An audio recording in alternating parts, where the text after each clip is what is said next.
estáis dispostos a receber amorosamente os filhos como dom de Deus e educá-los segundo a lei de Cristo da sua igreja? Uma vez que é vosso propósito de autorização do matrimónio, uni as mãos direitas e manifestai o vosso consentimento na presença de Deus e da mão direita. Sabes qual é que é?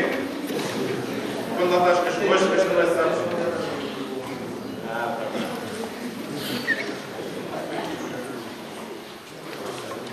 No serrinho, podem ver que isto é certo.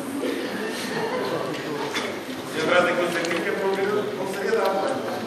Não tenho dúvidas, não. Vocês também não têm dúvidas, não. E quem já se casou, é bom lembrar-se daquilo que disse há alguns anos atrás, não é? E quem se namora, pode pensar o que é que vai dizer daquilo que deu.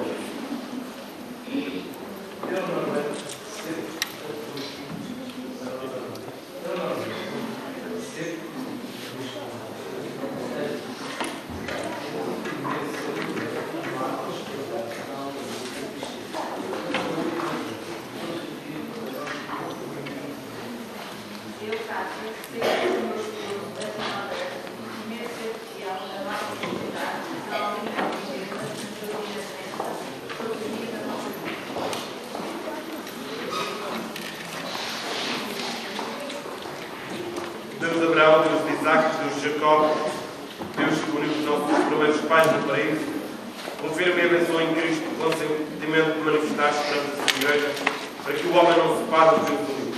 Bendigamos ao Senhor todos, graças a Deus. Com Maria.